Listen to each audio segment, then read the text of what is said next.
it? Cub Scout, Cub Scout. Yeah, exactly. Thank you. All right, well, I want to thank everybody for coming today. This is really a nice event. I wanted to bring everybody to the family restaurant right here in the heart of the community. We've got 4 candidates here today. We've got John Heerton, we've got Brenda Bradley, and we've got Tim Borden and Stephen Hume. So these 2 are running for county commission. We've got tax collector, and we've got our congressional District 8 candidate, which is a very important position because he's going to be voting on bills that are, and creating bills that keep Florida free right here in our beautiful state and also nationally. So we really have to vet all of these candidates, and that's why we're here today. Now, the way it's going to work out is they're all going to have 3 minutes up here to introduce themselves, talk about themselves, and then I'm going to have them sit at the table and take turns. So you see the index cards on your table. Please write down a question for each one of them that concerns you, that you would like to ask them and address. And they will have, it's a small crowd, so I'd say about 5 minutes for each question. And that's really what I want to do, is I want to give you a personal interaction with them so that they're more comfortable. It's not this forum straight question that we're going to ask each and every one of them individually. They're all individual candidates that have ways, strategies, decisions that they're going to make on their own, and their response should be candid. It shouldn't be programmed to a specific question that he has to answer, then he has to answer. They're individuals, and you want to know how they're going to work out as your representatives. So let's finish up eating. You can finish up eating. I'm ready, whatever. All right, so let's do John Heerton first. He's running for Congressional District 8. 3 minutes. Timer?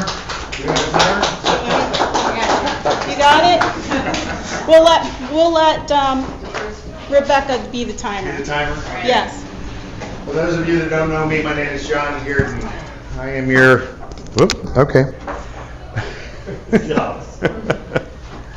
And as opposed to reading a bunch of data off of there, which is about 7 pages long, I'll just start out by saying I'm your anti-establishment candidate for Florida's 8th district. I'm not a politician, never have been, never will be. After election, quite frankly, I will be a servant of God and a servant of the people. And that's my intent, that's my plan, and that's what God's told me to do. So I'm here for the long term. We're going to go ahead and see what we can do. When I say long term, I mean through the election and into November. When we win in November, we're going to go ahead and make it a point to establish important things like term limits. We're going to make it important things to establish what I would call if you can't vote, you can't donate law. So try and limit the amount of donates and get things back to where the people can be able to have a little bit more trust and faith in their candidates that are up there in D.C. So, anything else? I'll get into the rest of the stuff later on. We'll have social time and talk, so I don't want to take up too much time. All right. Thanks. Thank you. That's All right, our next candidate's going to be Brenda Bradley, running for tax collector, and this is not her first run. All right. Oh, hold on. Pass around the mic. Put this where you're comfortable. Mike, look out. Hi all, I'm Brenda Bradley. I am a candidate for tax collector. I'm a lifelong resident of Indian River County. I've moved down here 10 years old from Kentucky with family, graduated from Vero Beach High School. I worked in the tax office 14 years, chief of staff for the last 5 years before I left in 2016. And I worked 7 years for Charlie Semler, the previous tax collector who hired me, and 7 years for the incumbent. I'm running because there needs to be a change in that office. Currently, I am the administrator of Hope Imaging, Indian River MRI, so I'm not running because I need a job. I'm not running for retirement because I'm already vested in the state and it's waiting for me when I'm ready to retire. I'm about the people and bringing this office back to the people and getting the career politician that's been in there for 15 years out of the office. It's time the turnover, the highest in the history of Indian River County. When I left in 2016, I was employee number 61 with a staff of 46 when she started in 2009. I was number 61 that left. That was a complete turnover from 2009 to 2016. Fast forward in 2020 when I ran, that number was up to 105.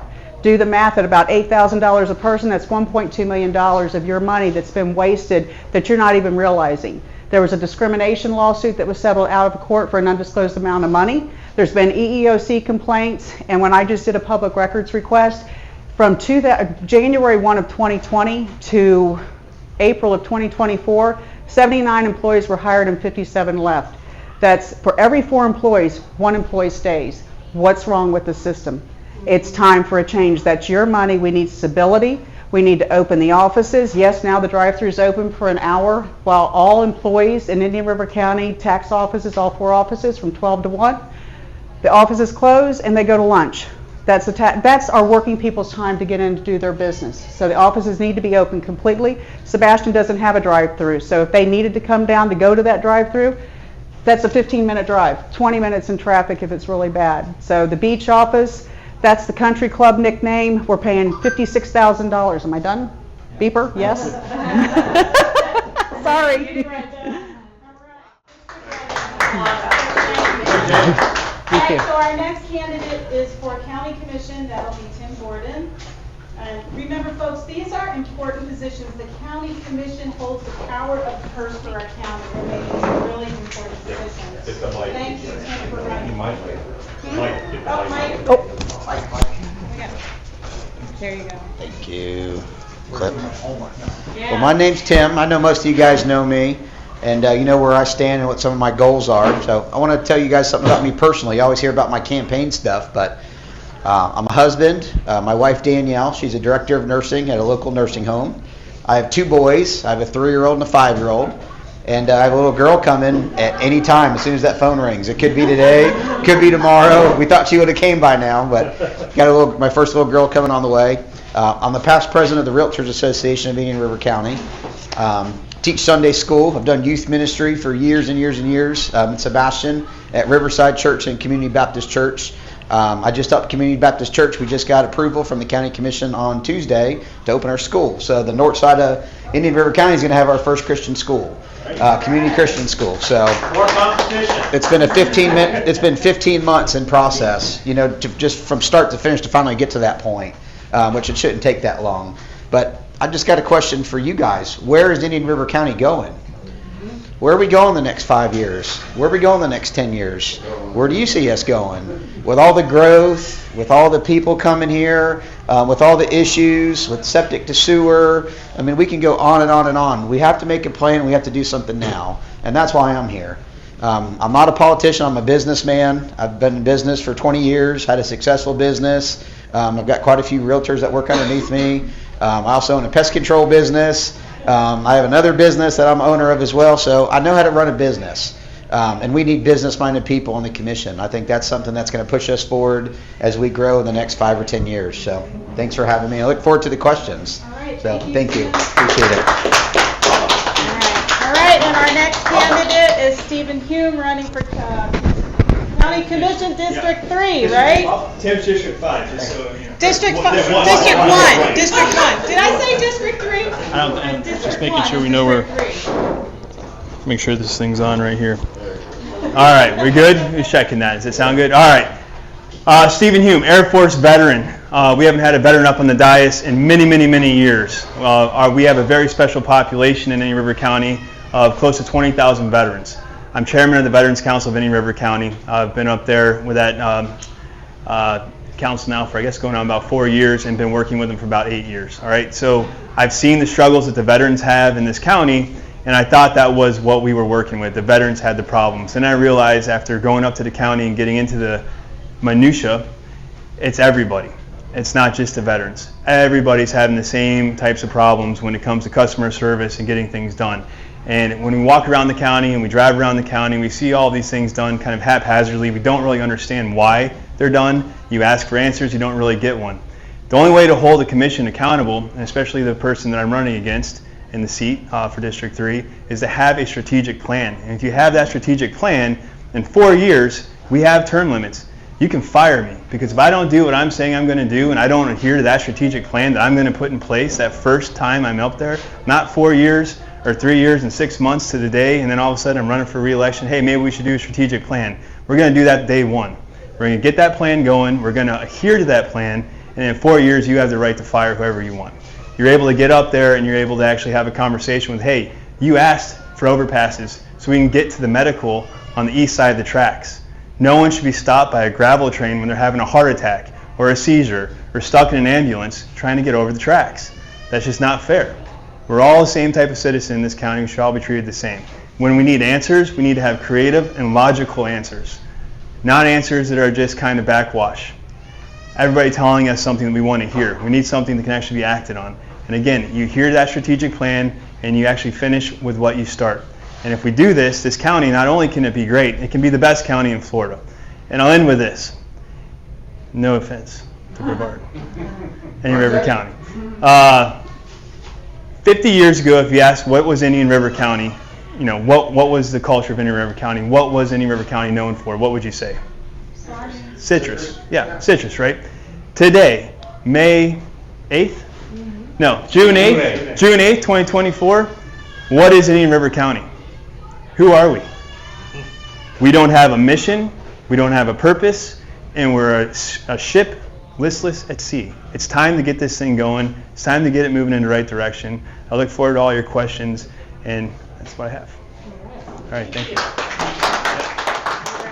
This is really important, County Commission, I love County Commission because they really are the heart of what operates our community, and we're the heart of what makes our community what it is. And we have to make sure that our representatives understand our needs. Just like Stephen Hume and Tim Borden, they're going to have to talk about the job situation, the skilled labor in our community. They have a lot of issues that they're going to be addressing, and I hope that you're writing those down and you will bring them to them. It's really important. We've got two kind of commissioners here. I have a question that really for both of them. It's okay. Yeah. You've got a lot of push for this affordable housing stuff that's out there. It's all over the place. You're seeing what's happening. What are you guys feeling? How would you address things like impact fees? Because I've been to many county commission meetings. I've seen a lot of city council meetings and so forth, and different people feel differently about it. But how would you guys address impact fees? All right, come on up. I'm listening. I'm just grabbing these. I'll let you get the next one. Now, John, just to be clear, impact fees for a developer for affordable housing, correct? Yes. So, impact fees in general. So impact fees are something important. It's an important structure. But if we understand what the impact fees do, it's what takes care of our roads. It takes care of bringing water, this, that. So impact fees for affordable housing is something totally different. So I believe that affordable housing or workforce housing is going to be a private-public partnership, where it's not the government's job to go build workforce housing, but it is the government's job to assist a developer and not have so much red tape and so much restriction where it makes it impossible for them to do so. There's two instances that come through our county the last 24 months that developer just gave up. We're notorious for not being business friendly. We're notorious for not working with people. Just like I just said, 15 months to get a school approved. We already have the building built. We're just doing a change of use. We already had the classrooms built, just for a zoning change. So that's the first thing that has to change, John, is we have to become business friendly to make the process easier. But as far as impact fees, to get back to the original question, I think that impact fees would be a perk for a developer with the private-public partnership, where let's just say a developer says, I'm going to do workforce housing and do 50% of the average monthly rent, which is $23.65 right now, and we're going to do that for the first 5 years. The county should work with the developer to solve some of the workforce housing issues, and I think impact fees is just one way, but there's also a lot more that we could do as well to make that happen. As a side note on that, there's no this public-private partnership. You're talking about taxpayer private. I'm saying it should be business. Yeah. A developer business should come do this stuff. The county basically is the partnership saying let's make this easy. Let's cut the red tape. Let's work together with this developer, with this business guy to solve this issue. And I'm not saying the county to go build workforce housing at all. Give less impact fees to them, or I think waiving roads and stuff and forget all about. I think even working with them and waiving impact fees, if they're going to do something that's going to benefit the community, it's something that needs to be looked at. For sure. We have to look at the whole. It's a balance act. So if someone's going to come and say, we're gonna do something, and we're going to build 80 units here, and we want impact. We do it for business with tax abatement right now. So we can do it with housing as well. The dilemma that you run into in foregoing impact fees a lot with those kinds of things is the costs don't go away. Exactly. They don't go away. That's something the county so it would. means that it's passed to the taxpayer. Correct. Well, it depends. It depends where the development was. Is there already utilities there? It'd be a case-by-case basis. But we have the ability to do other things to solve some of the workforce housing issues. So, yeah. Thank you. Thank you, Tim. John, All right. you have a question? John, come on up. You got a question? I do. All right, guys, this is John Eubank, my beautiful husband. Hello, everybody. Tim, in your answer to the impact fees and this public-private partnership and how you explained it, you brought up a term that kind of has me concerned: workforce housing. I know in our history in the United States, if you want to call it workforce housing, back in West Virginia coal mines, it's scrip and things of that nature. So now you've got constituents working for the county. They're in workforce housing. They're obviously going to pay rent, and that's just a very touchy subject in this nation as a whole. And that workforce housing kind of scares me. Can you elaborate a little bit on your knowledge of proposals such as that? I'm going to give you one example, and this is the best example. Workforce housing, everybody automatically assumes are the worst thing.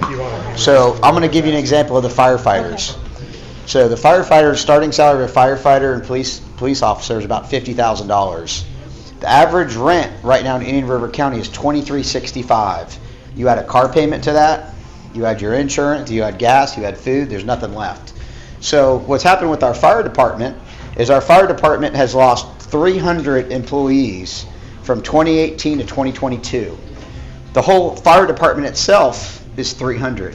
So if they lost, we talk about turning over a tax cut, we've lost the whole turnover. And you know why? They can't afford to live here. So that's the workforce. That's part of the workforce, is our public safety, our public officers. Same things with the sheriff's office. So we have ideas that I've been thinking about proposing where each school has an area, when I grew up, where basically it was a modular home. And Sebastian Elementary, I remember her name was Miss Roberta Parker. She would have the trailer there, and her duty was to guard the school. And I don't have the exact number in front of me, but there's a stat like 99.96% of convicted felons in the jail right now said that they wouldn't have done that felony if they would have saw the presence of a police officer. So the schools are our first duty to protect. So that's another thing where we can work with them and provide housing for a new sheriff's deputy, something along those lines. But this is the workforce that I'm speaking of. I understand the workforce. Yep. You said workforce housing, so that to me Yep. kind of centers around we're going to build an apartment. School. When they drive by Sebastian River High School, it's 2,000 students. It's big, massive school. So our mind kind of always gravitates to the worst possible thing. But we have people in our community. We got teachers. We have first responders. We have people that work at the tax collector's office. We have all these people who have careers here that they didn't buy a house years ago. They can't buy a house now, and rents have gone up so much. We have to keep the people in the community who work here. What's happened is they're traveling to Palm Bay. And right now, with rental property, so I have a couple people in my office who are property managers, and I actually go through all the applications for these, and 37% of all applications across my desk are multifamily housing, meaning that someone can't afford a house themselves, so they have to go in with another family or somebody else that they work with just to rent a property to live in. So that's a big problem. So we have to address this, and there's different ways to do so. Go ahead. Please don't model yourself out of Palm Bay. After Palm Bay. What's that? Palm Bay is probably one of the worst two city council meetings that I've been to with regards to the taxpayers footing the bill. Taxpayers footing the bill for impact fees. And that was, yeah. So one thing I just want to hit on too here is job creation. One thing that this commission needs to be more proactive on is creating jobs that can afford the housing that we have. I'm a professor by trade, so I'm a professor at Kaiser University and director of their business analytics, digital forensics and cybersecurity. I also teach cybersecurity and digital forensics at Indian River State College. I produced students that had the skill set for high-paying jobs. We also produce students that have high skill sets for HVAC and plumbing. A plumber can afford a house in Indian River County.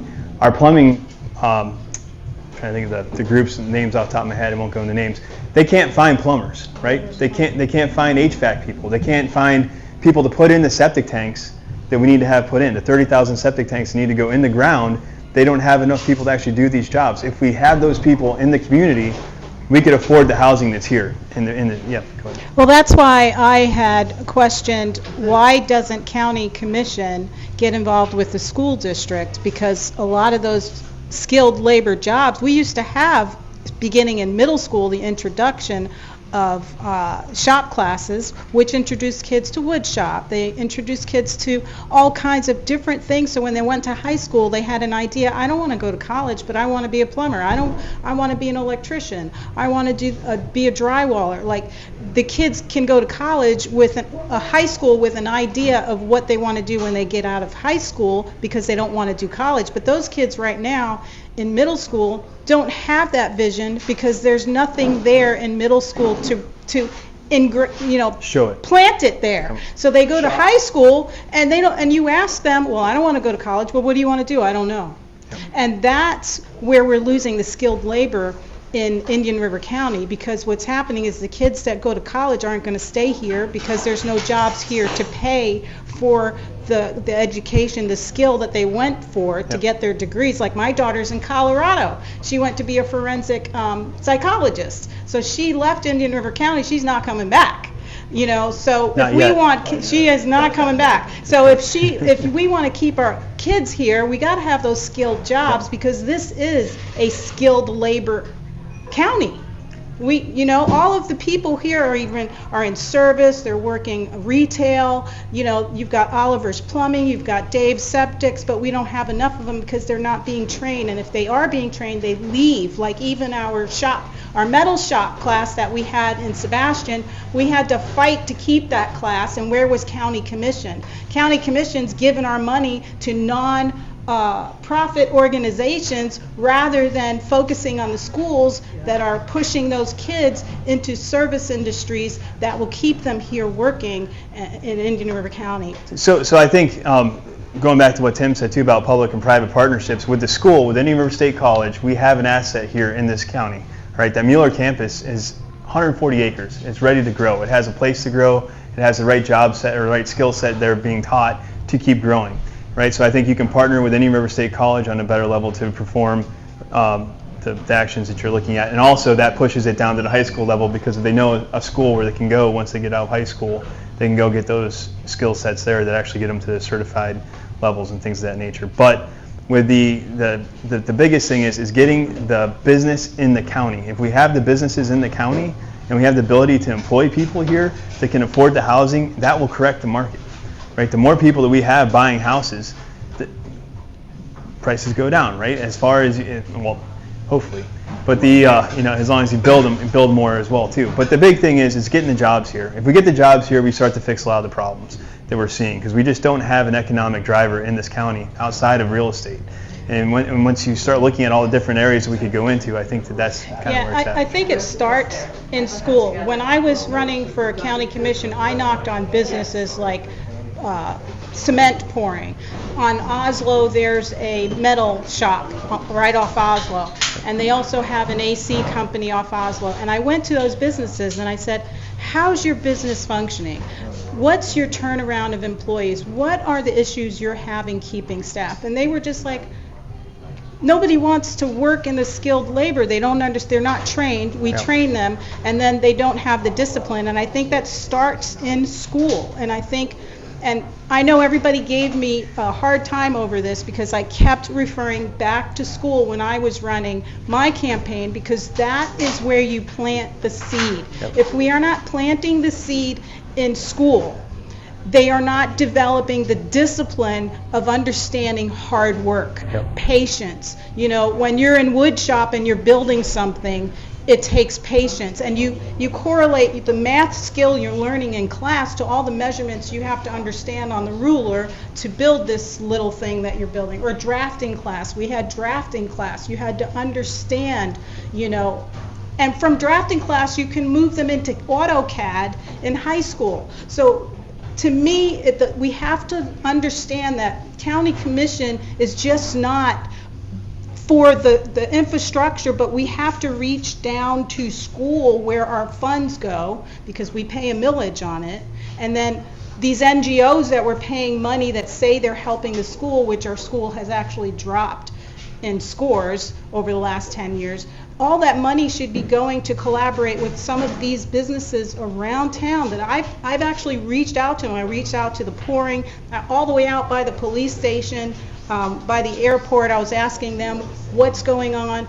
This is what we need to do as county commission, and I'm hoping that you guys will do that, because it has to happen in school, because these kids don't have the discipline to go and work, and then they're like, oh, this is too hard, I don't feel like doing it anymore. But if they're building the discipline in school, when they get that job, they see the future. They see like, okay, I'm going to make more money. It is a chicken and egg thing, and I both of you are right. The right thing is to see what we can do to attract better jobs, better paying jobs. Yep. Because that also, the easiest way to do the better paying jobs, if you've got the skilled labor, right, then go ahead and do that. So there needs to be the education, and we need to focus on a lot of the better paying jobs, because it's interesting, because I had a discussion with somebody, and it was Republicans want success for everybody. Right. Right? We want everybody to succeed. We want everybody to work hard and realize the American dream. Democrats oftentimes look for affordable housing, those kinds of things. And so the debates that you wind up seeing online a lot of times comes right down to that in a lot of cases. Yeah. They're not worried about the good paying jobs or the income or the great for everybody.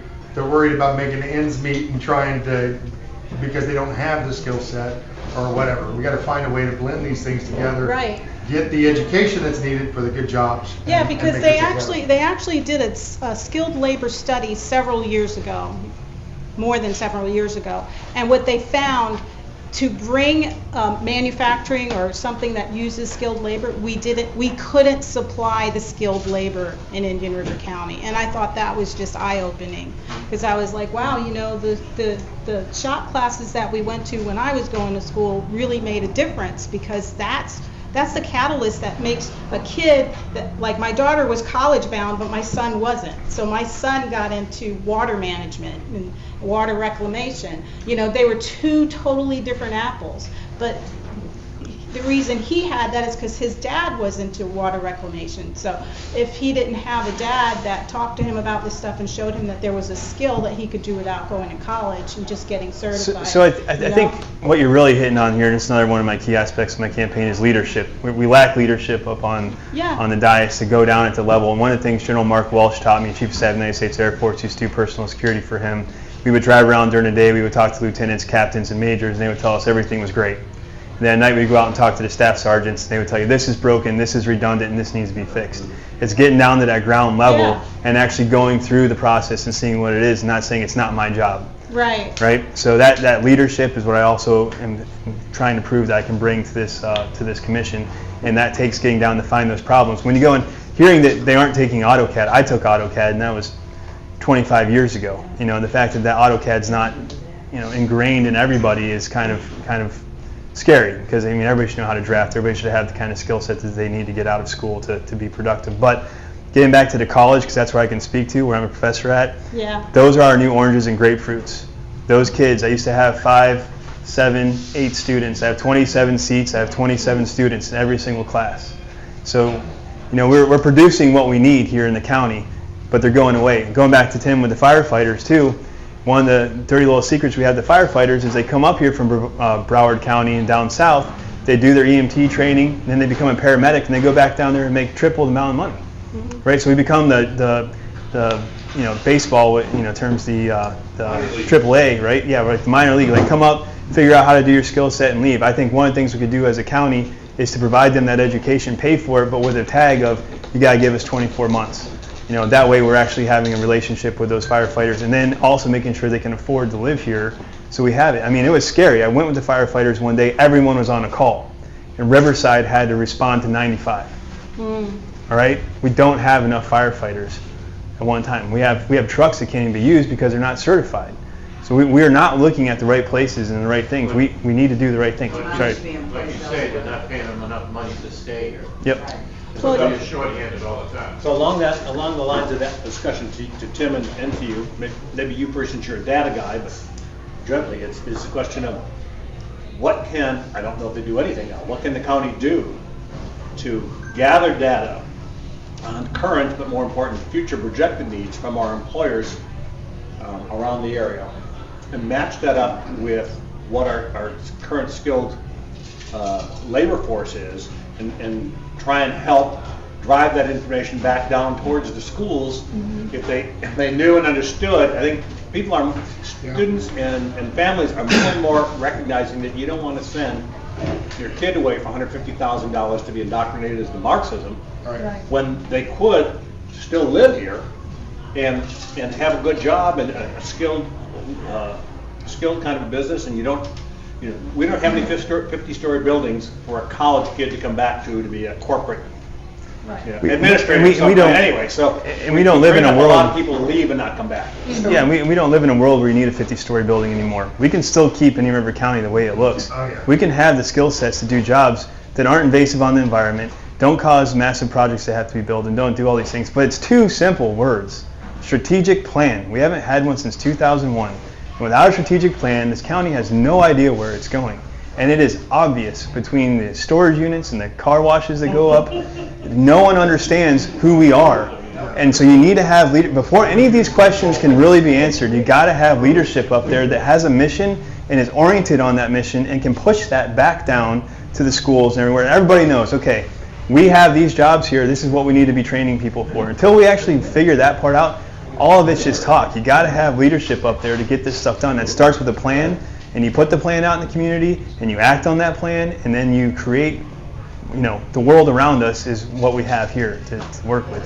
But I'll let Tim, sorry. I wanted to ask you, both of you actually run for a county commission seat, how worrisome is it when, or would you prefer municipalities annex more land and develop, or propose proposals to develop that land themselves, or would you rather see the county, especially being a small county we are, take more of a leadership role in that? Because like a few months back we saw the plans come out in the news for Fellsmere. It was like a mini Dubai they plan out there, which is a little scary. And you're telling us that we don't have enough firefighters now. Yep. I know that's the main county's responsibility, that and the roads, when these municipalities do these developments.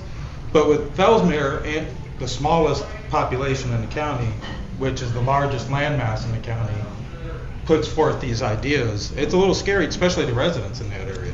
That annex pushed Fellsmere all the way down to 60 and 95, right? Yeah, so Fellsmere is literally there, right? Plans for developing but when you don't have, and this is years of no leadership, with a strategic plan that we put in place to understand what's coming up and how we're going to enact on these things, that's why you've ended up with all these things that are happening with no actual answer. So the quick and first straight out answer is, again, and Tim probably hit on the same thing too, but you got to have that strategy with the municipalities. As long as they're in existence, you got to strategize with them. And our relationships with these munis is terrible. And actually, one of the council members, Taylor Dingle, we've already talked about, we want to go bury a hatchet at Pocahontas Park the day I'm elected, signifying that Vero and the county are going to start talking more and figuring this stuff out. Same with Fellsmere. Love to go out there and talk with them and get what they're doing. I don't want to take Tim's thunder, so you want to... Education piece there. Do we have community colleges down here that are getting together with industry? Yes. For instance, I sat down on a board with a community college and stuff, and they would ask me what's needed. What do we need to train our students with? What's out there and how jobs are? And I had 750 employees, so we were hiring all the time, and it was all cybersecurity, but yeah. Indian River State College has a brilliant president, Dr. Tim Moore, who can speak to all of that and tell us exactly what we need and what we're producing here. It's having that partnership and actually taking it. Pieces and making sure they're training towards that. Is he the brother of David Moore? I don't believe so. I don't think they're relation.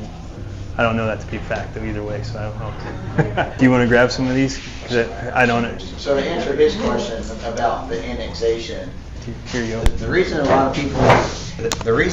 lot of these places are doing the annexation is because they don't want to deal with Indian River County. The Indian River County building department's like one of the worst building departments to deal with for permitting.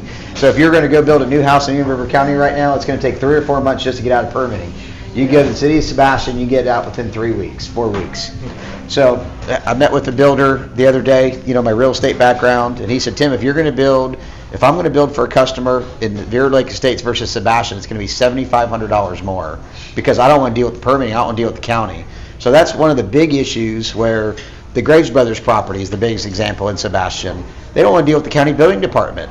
So, but still, the thing, they're going to be traveling on the same roads. They're going to be doing this, so it's impacting the county. But we're missing out because we're not customer service oriented. We're not business oriented at all. So, once again, it falls back on lack of leadership, lack of planning. Our water capacity is at 100%. They should have been building another water treatment facility by now. There's all these things, and basically the can's been kicked down the road for years and years and years and years. And now it's a mess for the new people to come in to go do something about it. And if we don't do something about it, I'm scared where it's going to be 4 or 5, 10 years from now. That's why I'm getting involved, so we can plan. We can do something about it for once. And you bring up a lot of good points. And what I am hearing here is there is quite a bit of infrastructure and other things that need to be tended to. And that all costs money. And so my question is to maybe our future tax collector, how are we going to handle that? Because if we need this much effort and this much work, it's going to cost a lot of money.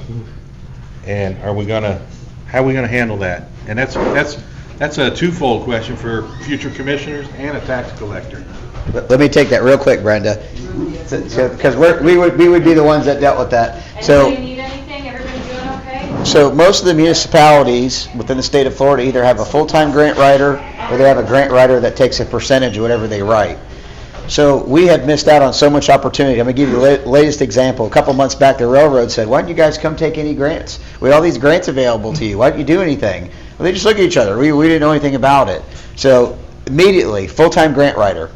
So it was Pasco County in November till now, roughly $41 million in state and federal money that was available. So that's, a small salary can go a really long ways on getting a lot of these issues identified, at least help take some of the burden off the taxpayer.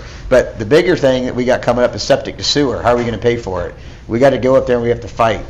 Government's just not going to give you money. We have to go up and ask for it. We have to go up and fight for it. And that's what we're going to do as your new elected officials. So thank you. Go ahead, Brenda. Sorry.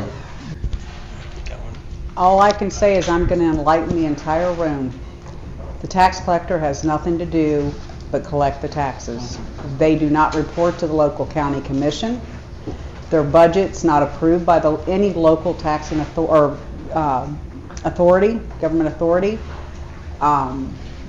Department of Revenue approves the budget, and the property appraiser and the tax collector are autonomous with the county, and it was set up through the Constitution and statutes for a reason, because the county commission sets the millage rate, so there's nothing going on behind the scenes. It keeps everything clear and transparent. So it's not that that's wrong the way they set it up. I think it's a good way, but if you don't have the right leaders in these offices, that's where you have your issues. And I can tell you,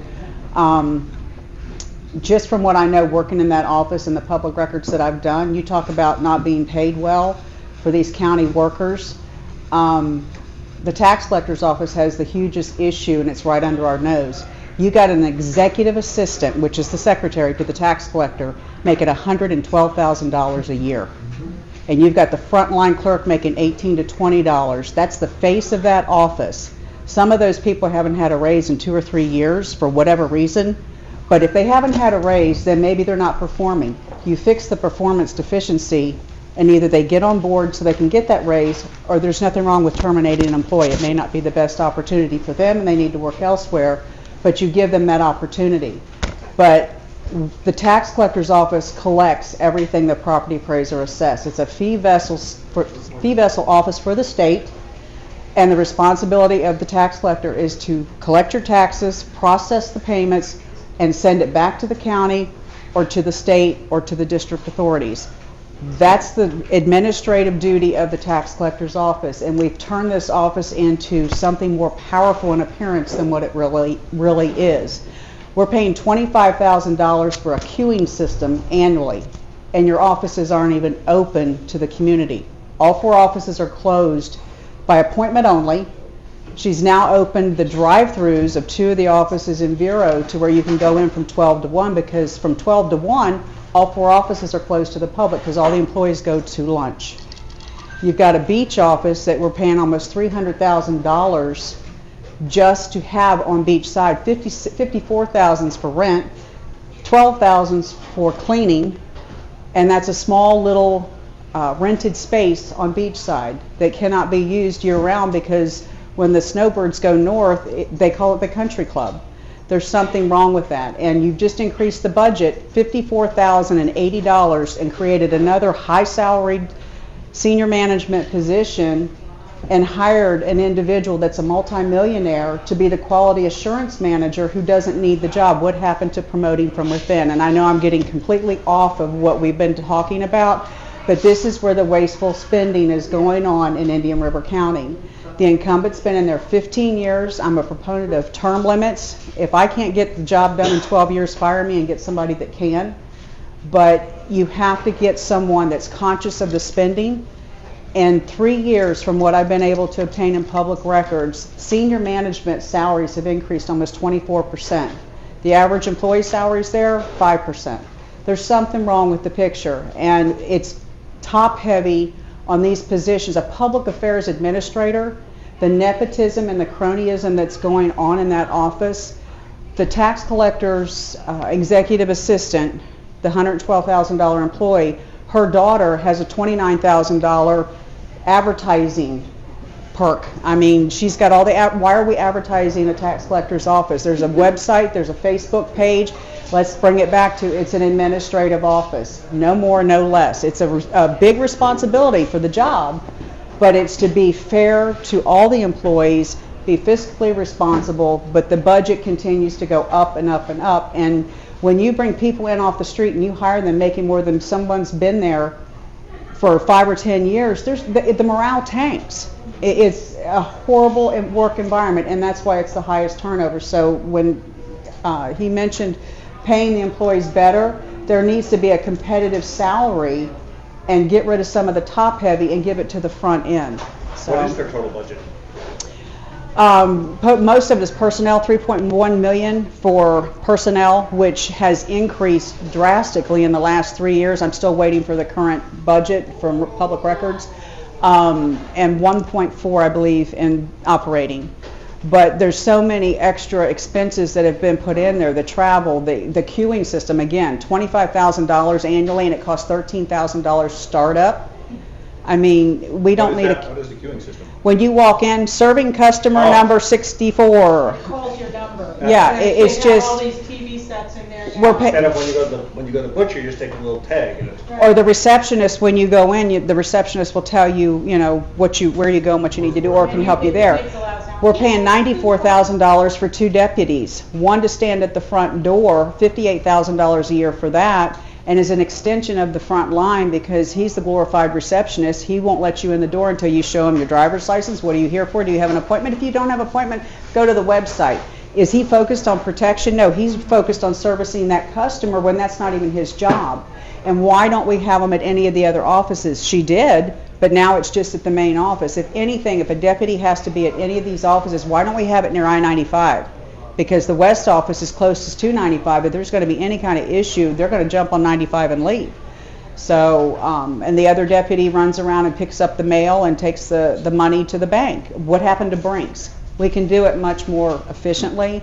And I'm not saying we close the beach office, but we need to look at, if we're going to keep it open, how can we make it more operational to where we're getting the best bang for the buck? And the deputies are just not a necessity. They're really not. So. Yeah, I agree. I went in. I don't like the system now because you have to make a specific appointment for each thing you do. Mm-hmm. Like, before you could walk up and get your driver's license and your tag done at the same time. Now you have to make an appointment for the driver's license and for the tag.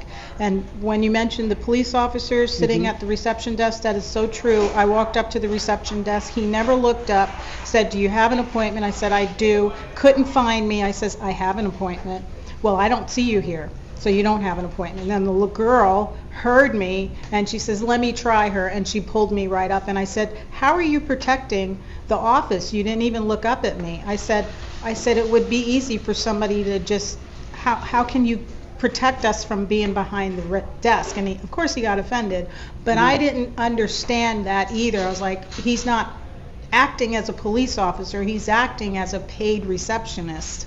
And I did have an issue with that. I can tell you just from working there, if you train your staff and if you can keep the employee retention, 9 times out of 10, you're not going to have a customer that's going to act out to the point that law enforcement has to get involved. Now, we have had 2 incidents when I did work there. One person kicked the door, but in 14 years, that's the only bad incident that we had, and I can guarantee you with the panic buttons, the police, whether it's City of Vero Beach or the Sheriff's Department, would show up within 5 minutes. But if you train your staff to de-escalate and I tell them, you do not know what that person is going through before they walk through that door. So anything that they take out on you, do not internalize it and make it your problem. It's not. Just say, "Excuse me one moment," because they're not paid enough to take that stress. You get your supervisor involved. The supervisor comes over, takes the employee or takes the customer out of the public arena to where you don't have an audience that starts chiming in. Get them in a private room, de-escalate it, make them happy or figure out what the issue is and get them on their way. You do not need a deputy or salaries of $94,000 a year for that. And you're only covering the main office. Why is the main office so much more special than the other 3 offices? So it's unnecessary spending at its worst. So the in-service days, $500 for a budget, and the employees are told that they can't leave during lunch. Now, here's the other thing, and this is huge. The turnover in that office, in 15 years this incumbent has been in that office, she has never hired a professional HR supervisor, member or employee, whatever you want to call them. No one with an HR background has ever been employed in that office. And that will be the first position I fill when I become the tax collector, because it protects me as the tax collector, as the employer, and it protects the employees. They should have a voice when they have something that they need to vent, that they can go to confidentially without it being repeated, and then let that HR professional decide, is this something we need to escalate or is this something that we can take care of? Their HR person now reports directly to the executive assistant. So anytime an employee talks to that HR clerk, everything that's said gets repeated and then goes on to the tax collector. It's a gross mismanagement. It's inept management. And it's time for a change. And I'm not bitter, I'm not disgruntled, I don't need this job, I have a great job. People think I'm crazy for wanting to leave where I'm at because it's a wonderful opportunity for me. But I'm about serving at a larger capacity and getting a career politician out of office and bring it back to what this office is intended to be. It's a public office that should provide good customer service, be fiscally responsible with the money. So. Well, thank you so much for running. You've not given up on the people, and you keep spreading your message, and you're ready to move in and make change. And I'm doing 2 town halls because no other organization in this town will hold a debate with the tax collector's race. And I'm doing the first one June 18th at the North County Library, and the second one is July 1st at the Main County Library. Both are 6 to 7 p.m., and I've just touched on the tip of the iceberg of what needs to be put out there. So it's time that the public wake up. So, thank you.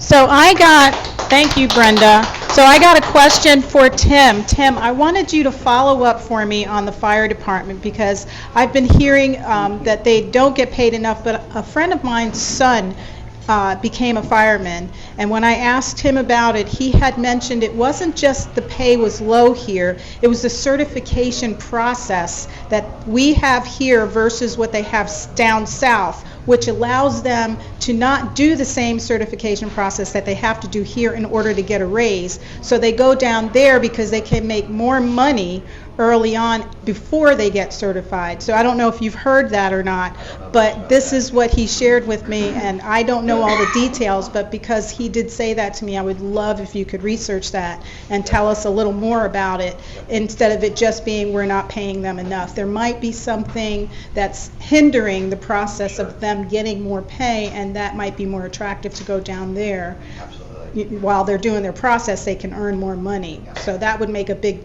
deal, and it could change things if we can work on that, if that's true. Yeah.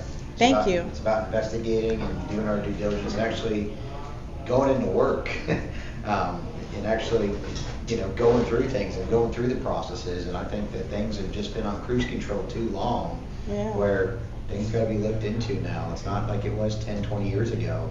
We're in 2024 now. A lot has changed since a lot of these people have been in office, so I will definitely look into that. Thank you, thank you. I want to thank everybody for coming in today, and I really loved this forum. How did you guys feel about it?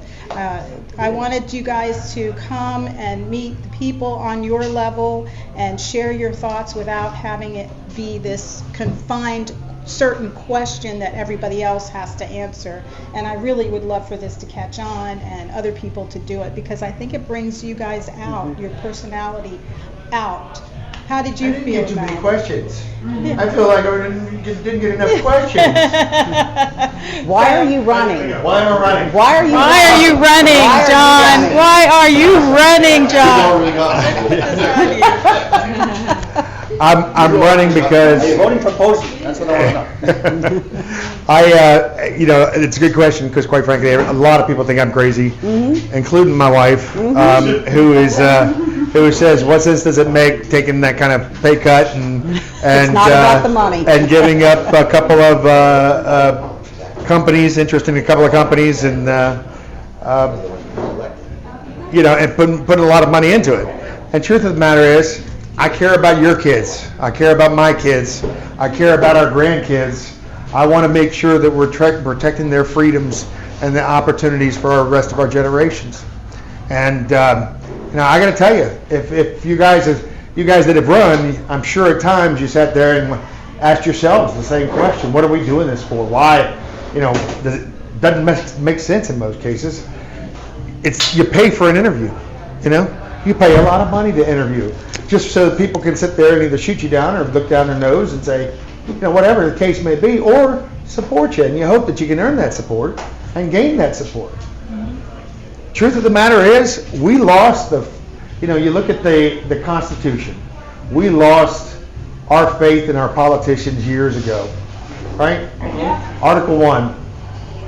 Article 2, our presidents.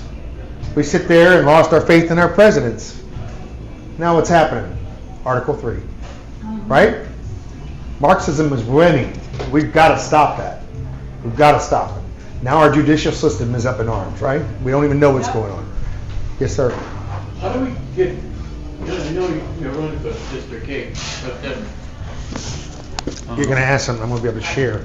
Go ahead. Can you hear me? Thank you, sweetie. Can you hear me? No? Yep, you're good. Yeah, there's corruption in Washington and even at the state level. How do we get that cleaned up? We need to get the word out, but how do we get that cleaned up to go forward? It isn't easy, that I can tell you. But you know what you do? You get, and I was trying to pull up something here because there's actually a guy in North Carolina, and he's a little bit of an inspiration too. You sit there, it's nice to see other people that are out there that are like us, okay? That are interested in doing the right thing, that are standing up and speaking out against the tyranny, right? That are tired of all the BS, that aren't politically correct, that don't care what's going to happen in turn. They're not worried about the job. They're not worried. It can't be bought, And I heard one this morning, and I was trying to pull it up here, but it's basically Instagram. I'm happy to share it with you if I can find it real quick. But the truth of it was, this guy he's making a name for himself, Mark Robinson on Instagram, and he talks. I'll share his voice because I agree 100% with it. He's good. Hopefully. but there's bad internet here. I gotta fix Yeah, that. there's bad internet. We have to fix that. Anyway, Mark Robinson was talking about, they want to be your representative. They want to do this. They want to do that. Everybody in D.C. wants to do something. He doesn't want to do this. I don't want to do this. It's not something that I, had some sort of lifelong dream about. This was never in my plans. I use this as an example sometimes because people don't understand. I'm going, yeah, who in their right mind gets a sleeve when they're running for politics? When we did the space with you the first time, I was on that with you. Yeah. So you have to look at it like this, John. You're called to purpose. Absolutely. There's a purpose for that. So you have to understand that there is no other time in history that we're living in right now that ever was before, except for when there was a revolution. Right. So that's where we're at. So that's what you have to understand. So whatever you did in your life, or your doesn't matter. Doesn't matter. It's all irrelevant because your legacy is going to be built on what you're doing from this point forward, not whatever you did before. And I know people have questioned you in the past that you've worked for the government, you've had some other things that you've done, government, businesses. Like that's what people look at that like you were part of the establishment at one point. So you have to realize that in order to show somebody you're not part of the establishment, you have to go in the establishment first and see what's in there before you can come out and say, hey, look what I found. Yeah. I'm running because I want to, because I'm called to purpose, because I have to help save this country. Yeah. Because that's where we're at. Yeah, it's 100% where we're at. It's not even political anymore. Yep. It's biblical. Yep. This isn't a political thing. This is all biblical. This is all Good playing and out evil. in front of our eyes. Good and evil. So you saw it when you went in. Just like, whether you're a Trumper or whatever, it doesn't matter. He went in and saw what was in there and came out of the fire and said, whoa, look what's going on here. And then they're going to throw him in jail now. Yeah. So if you're willing to go to jail, if you're willing to get whatever fired it from a takes. job like I did for speaking out at a school board meeting and having a public official call my job and call the local newspaper and tell them that I'm a bully and I'm an enemy to the people, that's kind of odd because I was like you. I was in the establishment and I was raising money and helping the community and doing things all over town. And then all of a sudden I was like, whoa, I just spoke my truth. And now we have a problem with that. You were canceled. Yeah. Exactly. And I wasn't even canceled because I'm still here. See, that's the difference. I'm still here. Yeah. Just like when Mr. McDonald saw me and said, oh, you recognize what are you doing now? I'm still here. Right. I wasn't going away. If they didn't try to cancel me or try to put me in a place of put me in my place, I would have went away quietly, and I wouldn't still be here. Yeah. And see, that's what people. It's have to ironic, realize. isn't it? Yes. Yeah, I know, when you sit there and see this. And Derek Evans out of West Virginia is another great example of exactly that. The man gets arrested for J6. Yeah. He does 10 minutes in there, thanks the police officer on the Yeah. way out the door. That's it. And he won't get the jab, and he goes into solitary confinement. Exactly. And I mean, come on, what sense does this make? So that's what you have to show, because it's not about what you're going to say, it's about what you're going to do. Yeah, there's no question about that. And so, just on the front that you were asking about, yeah, I supported our next generation warfighters. Yeah. I wasn't building missiles. I wasn't trying to kill people or do anything like that. No. I was providing communications, information assurance at the time, communication security, cyber security now. I was providing those types of services for the research and development arm of the Department of Defense, largely. Okay, we did help DEA and that kind of stuff, and trying to. So some things that you may not know about it. They sit there and say, "Oh, he doesn't have any experience." I put together the only memorandum of agreement ever in the history of Department of Defense and Department of Justice, specifically DEA. And all you need to do is not even tell people what you did in the past. Yeah. You tell them what you're doing now. You're only speaking your truth now. Yep. So all that matters now is your truth. Just like this gentleman here, his truth. He sees that the county is going haywire, that they're not following a plan. Yeah. And he's exactly right. They're not. I've lived here for almost 40 years. They're not. They're just doing the same old shit over and over and over and getting the same results over and over and over. And that's what we're seeing in our country. It's the same crap over and over. Well, you don't have to care when you're part of the good old boy club. Of course. Yeah. You know, you already know you've got the money, you've got the reputation, you've got the name recognition, and they're going to vote for me. And you're part of the good old boy club. You get and that's that. what we're fighting, that's what we're battling. We can't make change when we have the same thing over and over and over again. And I was told when I got into this, that like you got to raise a bunch of money. You're going to have to raise hundreds of thousands of dollars and stuff like that. You know, in fact, not long ago, the target was $359,000 for me. This is when I added in a new campaign manager guy. You know, before I'd been running all that stuff by myself and taking care of everything in the back end, so all the reporting, everything else, I was used to doing. I never asked for a dime in my life. It was always, you get out there, you work for it, okay? That's how you're going to appreciate things. And truth of the matter is, it's anybody who's donated into my campaign has done it on their initiative, not me asking. And 100%. And other than that, the rest of it's all been me. And it's not that, I just don't feel comfortable because I just never have done it. Well, you have to be authentic too, so this is what Yeah. we're missing. You don't get more authentic than this. You have to. If you're not all, but people have gotten away with that Yeah. for so long, and Yeah. not being an authentic person, and not telling the truth, and being deceived. So let's and being start- deceptive and taking bribes. How many people in here? How many people in here voted for an increase in the tax in the debt ceiling? Oh, nobody? Not Okay, here. I didn't either. But we don't. Why in the world do they increase we the don't debt get a ceiling say in then? that. They're supposed to be our representatives. Why don't we hold them accountable Of course. for their decisions? Right. Why aren't they responsible for paying back that debt up to and including their estates? When our dollar's not the reserve John. currency Okay. anymore, John. we're gonna have a problem. Yeah. So they're gonna have to pay for it. We're already there. Somehow. We don't wanna pay for it. Oh, you got one. Yeah, yes, sir. John, I got this unique perspective on this.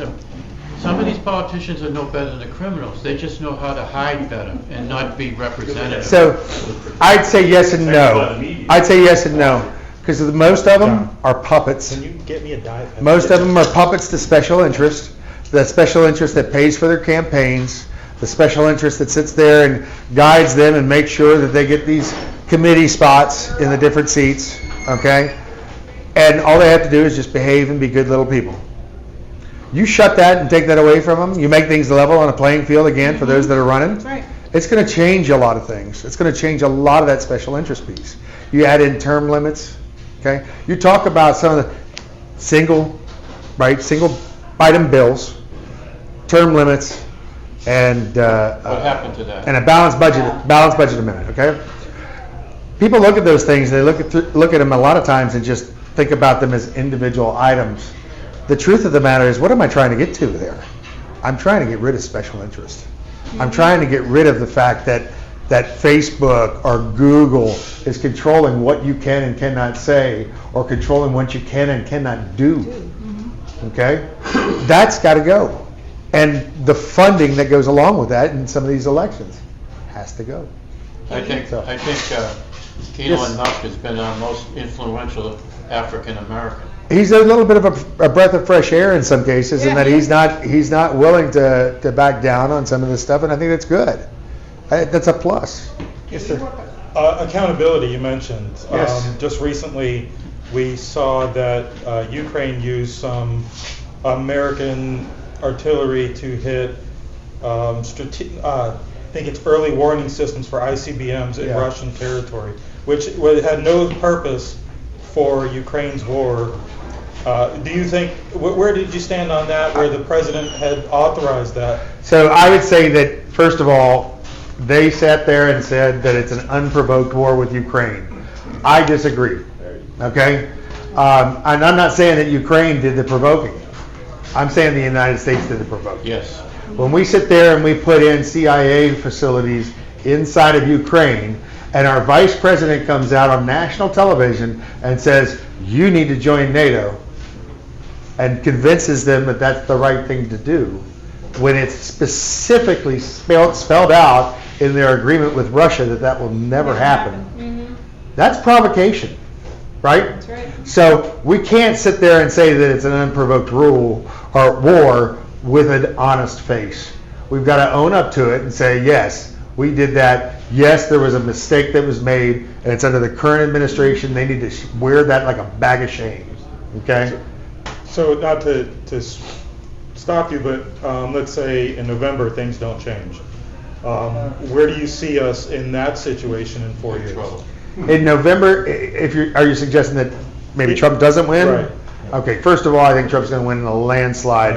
I think there's going to be a crushing of that. The biggest concern. That's what we got in 2020. Well, I hear you, but again, I know, but it's different. during Trump's first term, right? he learned that the swamp was a lot deeper and a lot wider than he had thought. When he ran in 2020, we learned that it was What he's saying is we can't, that it was bad. We can't assume that. Right, and We can't assume that he's going to win in the landslide. We can't assume that there's. we need to be deep on all of our pockets. So it's not just the White House. The White House, I'm sorry, I love President Trump. I've been a supporter of his since he came down that elevator. Okay?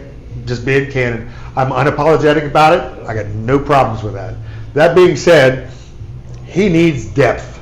He needs depth not just in his cabinet positions, but also in Congress. We need to have America First patriots that are in Congress that are doing what we the people need. Okay? I'm not going to be a politician. I'm going to be a servant. God first, the people. So, a lot of problems we've got, probably the single most existential problem for the country is our elections. Is there anything that could be engineered to take back our elections? There's a number of things that we could probably do, and some of them a lot of people will argue and complain about. But there is things like identity matching that you can make sure that you do, where you have to give a thumbprint to those things. But then does that take away the privacy? What? Can we get Congress to do it? Because for the last 4 years they had a chance to fix this and they've done nothing. So first of all, it's a states' rights issue. That's at the state level, believe it or not. The states are what runs the elections. And I'm not trying to avoid that question. What I'm telling you is you can, but you got to kill the pill first because you've got issues here. Up north, and I don't want to say I exposed it, but I did talk to some folks. There's a former SOE that that left her position there in Brevard County. And I know we're recording, or are we? Yeah? You want me to stop it? Okay. I can stop it. Okay. There we go. There's a Corey Mills, actually just north of us, had suggested that as well. I think that's a great idea. It was very patriotic and not bad. Also, that way he can't get mixed up in that July 11th to 14th crap. It's going to happen on the 11th because now with the judge issuing both parties about this social media tweet from a relative, there's talk that maybe this is them rolling back. Well, they need to roll back. But let's be honest. I'm disappointed with our Congress. You can turn it back on if you want. I was going to say the other issue is there's outside parties that are trying to do things like vote by cell phone or tablet. Okay, and they're trying to use that, and it's a company called Democracy Live out on the West Coast. And there is, what could go wrong there, right? Huh? They're going to try to do it. I believe there is not going to be an election. You're not going to see the typical election that you've seen in your lifetime. You're going to see something that's going to be unprecedented, to where you're going to be like, whoa, what are we doing here? Like, what's going on? Yeah. Well, this is going to be in our faces. Yeah. This was done covertly, and then to your face. Well, now it's going to be done in your face. You're going to be like, whoa, what are they doing here? Yeah. Like, this is not good. We're going to lose our country. You're going to be at the precipice of something big. They're going to do this because they'll have no choice. It is the precipice. What does evil do? What does evil do when you got evil back in the corner? It's going to do whatever it takes Here's to lash back out. Here's what I believe. Okay, for what it's worth. My faith in God tells me that He put me on this direction for a mission, for a reason. Okay? He didn't have me back out. He didn't let me back out. I actually have something on text with one of the affirmations that just puts hair on, makes hair stand up on the back. And it's I don't believe that He would sit there and say, keep going, right? He's omniscient. He knows all. So we've got a situation where He knew what was going to happen with Posey and Herodopoulos. And if he'd have gotten out a week earlier, I talked to Scott Kane down here. Scott said he'd have been in the race. I talked to Debbie Mayfield. Debbie Mayfield said she would have been in the race. Look what happened with him. Yeah. Brian Barefoot should still be sitting on that seat. Yep. Our school board. Yep. Sleeping on that seat. Sleeping. I'm the one that took that picture. He was sleeping on that seat, but in divine intervention, all of a sudden he decides to go, oh geez, I think I moved over the bridge.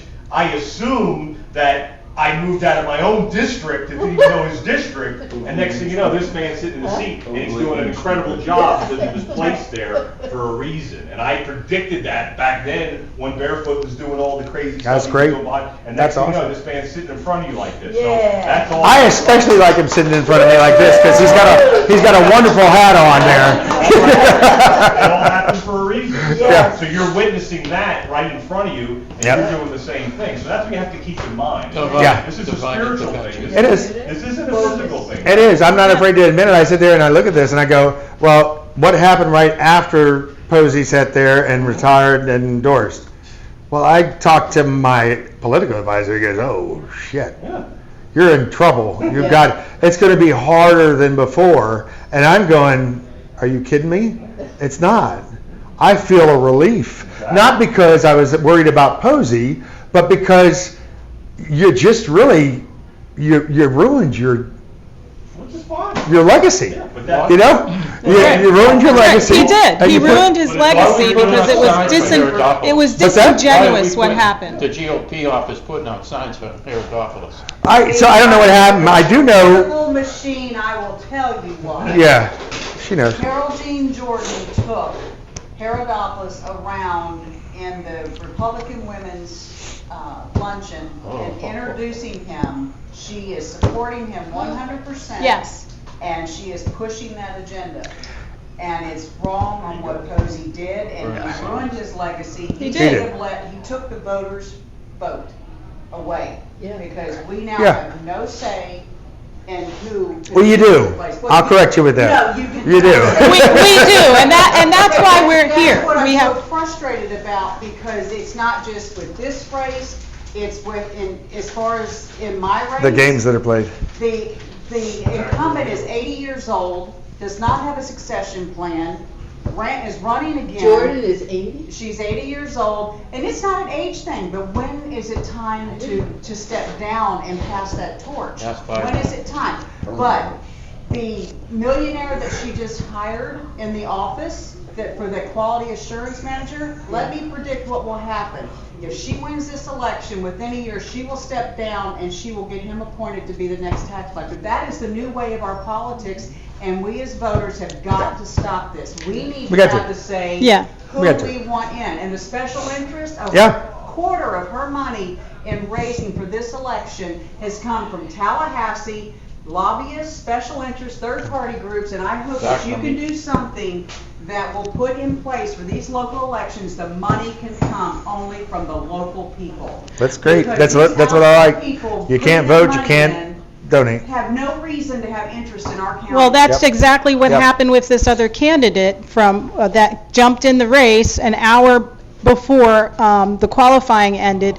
He had his time. He left office, became a lobbyist, made all of these alliances by funding money. He helped people like Anna Paulina Luna. He helped Rick Scott. He helped Rubio. He poured money into these people so that he had their alliance when he was ready to snake in at the time that he did. And he also had some issues early on, is why I have to say suspect, out of all the articles and research I did, he dropped out of that race because his name was getting in muddy waters.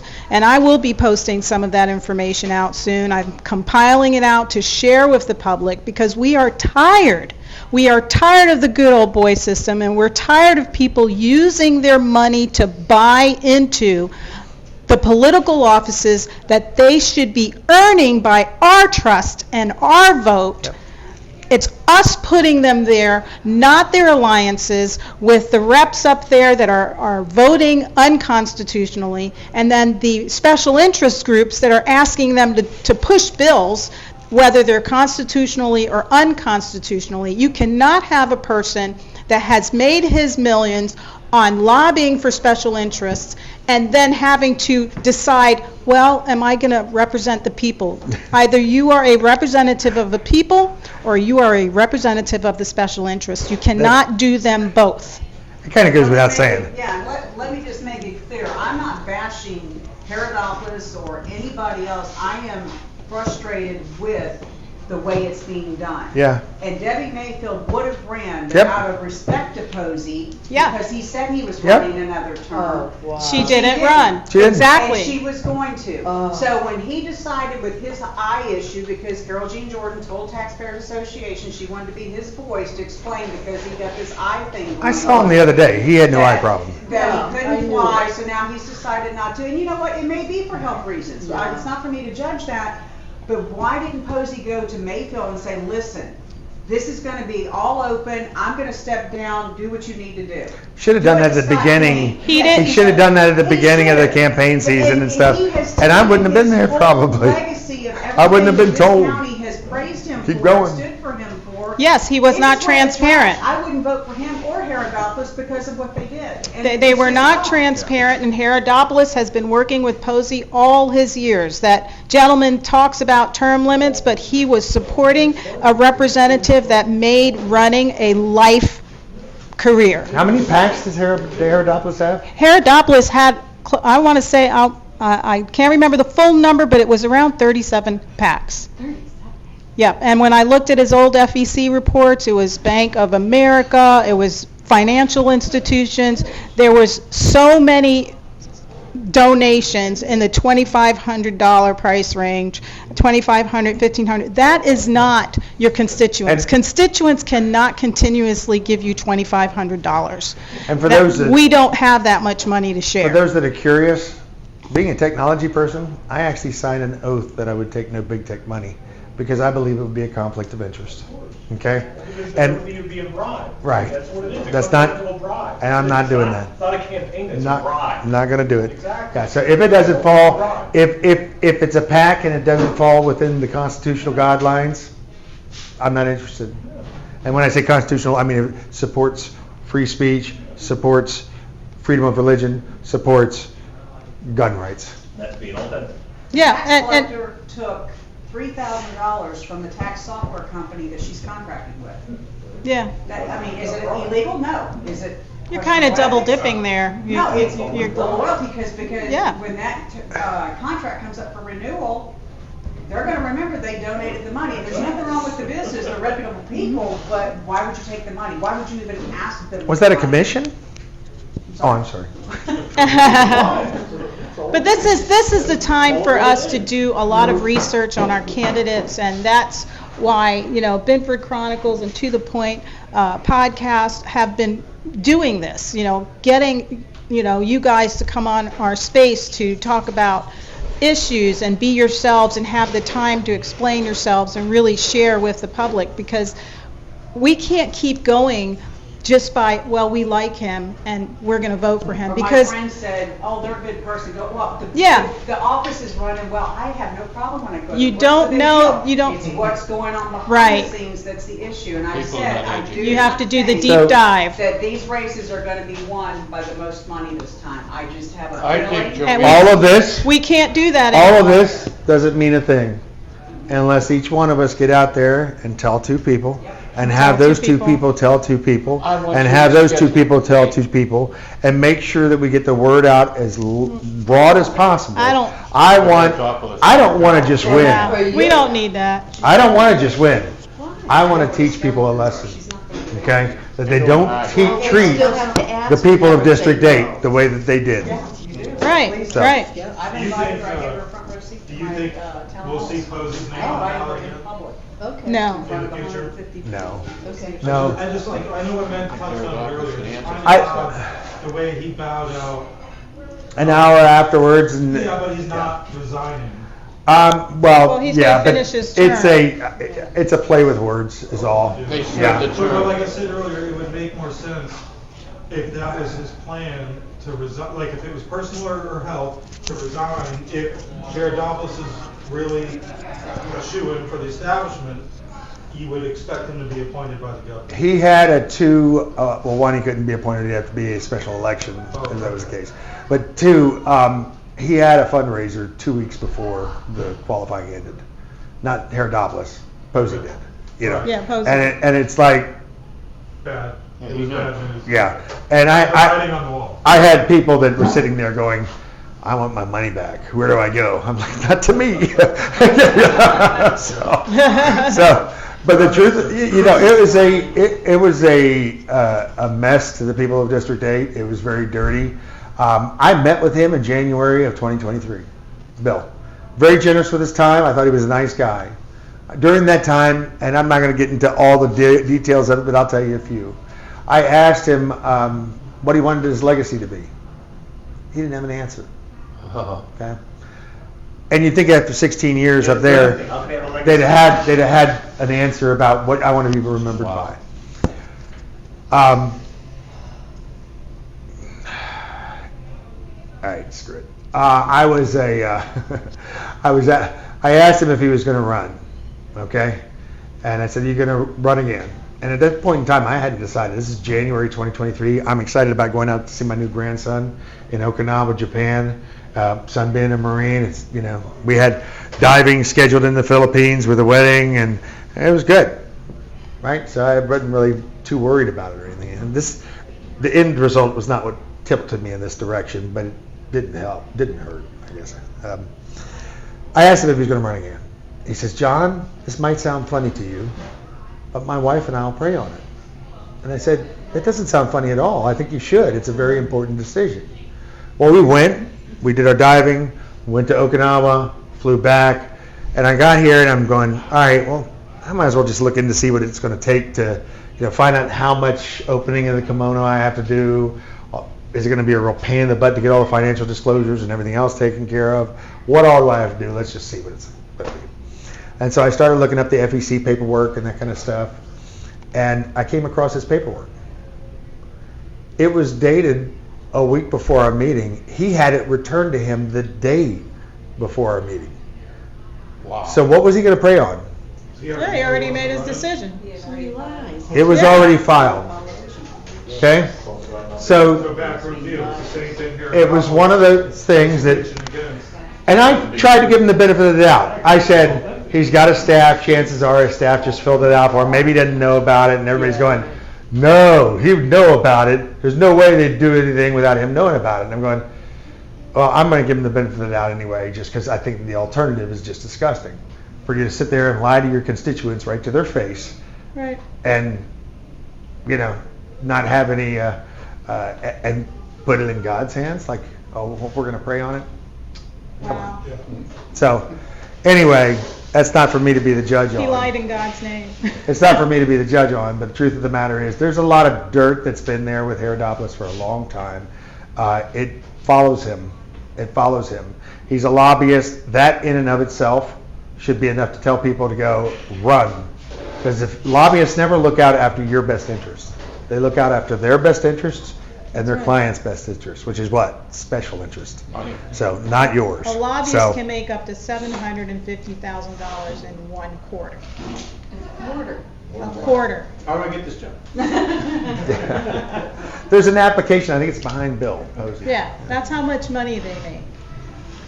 So, and think about it. He raised $2.5 million there for his Senate run, U.S. Senate run, and then backed out. Never gave the money back.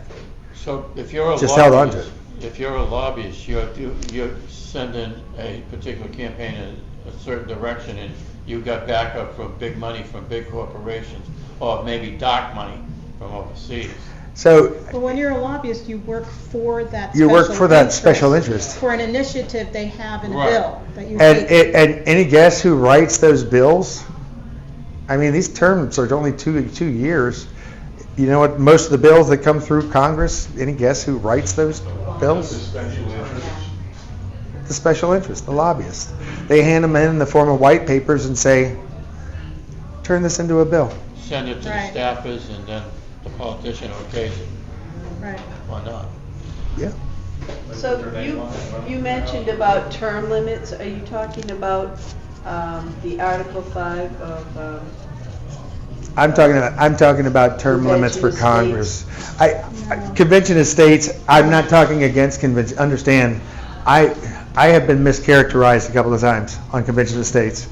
I like the idea of the Convention of States, but I think we got a window still, and I don't want to pull that trigger. A window to get it right, doing it the right way first, the way our founding fathers intended okay? They didn't want anybody to have to go through a convention of states. I understand if we have to, we have to. That being said, here's my concern, okay? It's not just the runaway convention. And people say, oh, that'll never happen. Never have a runaway convention. We did in 1776. But what was the difference? In 1776, we had men of character. We had moral character, moral fiber, good ethics, God-fearing men. Yes. Yeah. Okay? And they were the ones that were trying to pull it all together and make it good for everybody. Right. And even still, some of those individuals didn't follow their charters. That's what gave birth really to the Federalist Papers. Because those Federalist Papers were essentially just marketing materials to convince the states that they needed to be a part of this union. Right. I think they were originally called broadsides that people could read. Yeah. Yeah. So it's not can it happen? Could there be a good convention of states? Yes, there can be. But let me ask you a question. In Chicago, Excuse me, but Illinois? I'm still not clear. So term limits, what are you referring to? Term limits It's for not congressional. Oh, you can do it with 2/3 of Congress. Oh. You can do it with 2/3 of That's Congress. doing it the right way. Yeah, doing it the right way is having Congress do 2/3 of Congress, make an amendment to the Constitution, and get it done. Right. Okay? You don't need convention of states All right, to do so it that's that why way. You it's need important to Congress get to the support Congress. you. in I it. made the joke saying Feinstein's no good to me anymore. And somebody said, what? I said, well, you have to understand, if you play on somebody's ego, and she could have been the longest reigning senator in the history of California, and nobody will ever beat her if you sign right here. Right? You can play some of those games and negotiate into their egos, which, quite frankly, a lot of them have pretty big egos. Oh, yeah. So try and find the right way. And let's say worst case scenario. What if you have to grandfather folks in? Is that a bad thing? Is it a good thing? Depends on I mean, Depends on what it is. honestly, Yeah. it's not great, but it's not terrible. Right. If the clock starts today, at least it's starting. Okay? Right. Somebody else that's been there 20 years or whatever, let it go, and hopefully people are smart enough to vote them out. Yeah. Especially if we get the election integrity type of items in place where you can't vote, you can't donate, that kind of thing. Yeah. Things become a little bit more of a level playing field. So those are some of the things that I want to see done. I've actually already written 5 bills. So I've got 5 bills that are teed up and ready to go. I'm not going to remember them all off the top of my head, but the don't vote, or you can't vote, you can't donate is one. There's a term limit one in there. There's a balanced budget one in there. There's What a about single voter bill ID? initiative on there. What's that? Voter ID, no motor voter or any of that stuff. I'm 100%, but it's a states' rights thing, okay? So here's the other thing. Let's talk about states' rights for a second. Our Constitution says that the states that the government's power is derived by the states, by the people, okay? That being said, 2/3 of the states never gave the federal government the right to have the Department of Education. Right, that wasn't Okay? in there. Never gave them the authority to have the alcohol, tobacco, and firearms. Never gave them the authority to have the Department of Transportation. Shall we go on? Department of Justice is another one. There's a lot of them, okay? Now, some of them they may argue, for the good of the people, and that it is constitutional, but not all of them. You can't argue all of them that way. And so I think that there's going to be some fights, but I'm pleased that our AG here is standing up about the Title IX stuff. I think that's great. Yep. My only comment to her was, she's not going far enough. If I'm in office, she'll get 100% of the support. Go for the jugular. We never gave you the right to be open. Close your doors. Okay? My goal is to defund. We're supposed to be the purse strings of the country. Right. My goal is to defund those things that aren't constitutional, okay? And shut them down. Let them go. And have the states be there in support. Talk to Jim Jordan about that. They're wimps about shutting down the purse strings. Yeah. Got to. We got to. It's not sustainable. 37% GDP for the federal government to be 37% GDP? It's ridiculous. So that's not even a an item that you should be able to, that they should be able to argue on, okay? The debt's driving a lot of things. It's almost as much as the Department of Defense budget. They're still paying a lot out in Social Security and so forth. You're going to see some of that tail off. And quite frankly, I'm the tail end of the baby boomers. And there's less and less of us around. And the people aren't getting large. The population isn't growing. It's actually shrinking, except for the illegal aliens and stuff that are coming across. Yeah. Newcomers. Illegal aliens. They're illegal. They're newcomers? Not in my book. They're illegal aliens. Illegal aliens. Yeah. They're not undocumented. They're illegal. Thank you very much. Can you tell us, if you have any endorsements or allies? I do. I do. Yeah. So I've got allies in Congress. Yes. I've met Corey before. Mike Waltz is a friend. I supported him in an effort. In fact, one of the guys who he served with is one of my closest friends. He owns Mag Aerospace. So Joe Fluitt was a Apache helicopter pilot, and he's one of those oddball, terrible failure kind of guys that just everything he did turned to gold. So but he's doing great work. But anyway, there's some supporters up there. I've met Matt Getz and his wife. As far as things that I think in terms of people that are up there, I just named a few that are credible, that actually care about the country, that care about their people. Marjorie Taylor Greene. Do you think you can get their endorsement? So this is one of the interesting things. You would think that Marjorie Taylor Greene, who I've met a couple of times, or Matt Gaetz would go, we need more people like us up here. Yes. And I would say that if I was there, but I'm at a different stage in my life. This is not a career for me. This is not something that I really wanted to do or I felt that I had to do. And they've got different folks. Now, one of the things I will say about Matt is he doesn't take any PAC money. I admire that. I think it's great. He, all of it, he's got $1 million in donations from his constituents, which is awesome. I mean, that's great. And I've got military family, candidly. I'll be up at a food event on Monday night, actually with somebody who I walked through the honor flight thing with. So last Sunday. So it's a there are some endorsements out there. There's one that I haven't posted up yet, and I'm trying not to let too many cats out of the bag. Okay, I got a laundry list. My focus and goals on a lot of those, quite frankly, small business. I don't care about no offense. I don't care about county commissioner endorsements. I don't care about other endorsements with politicians. Okay, small business, the people. Those are the things that I'm focusing on. There are a few others that I'd be willing to if they twisted my arm. I mean, if Trump sat there and said, "Hey, take it or leave it," all right, fine, all right, General Flynn, whatever. So, can I ask kind of a long-winded question? It's going to take a little stroll down history's lane and bring us back to a couple of questions. When America came out of World War II, we were looked at by the rest of the world as sort of, the savior of democracy, and we had provided all this stuff to put an end to that tyranny and to pull Europe out of the mess and et cetera, et cetera. Through the 50s, the world still looked at us the same. Our industry was huge. We were the movers and shakers of the world at that point, right? Russia was out there at the other side of the Cold War, but we were it. Then the 60s showed up, and you had mentioned earlier that the people lost faith in the politicians a long time ago, and it seems to me it was somewhere in the 60s, right? Probably Johnson and Vietnam and et cetera, et cetera. Yeah. Yep. 1968 being a pivotal year, it was a huge year in America's history as far as the 20th century goes.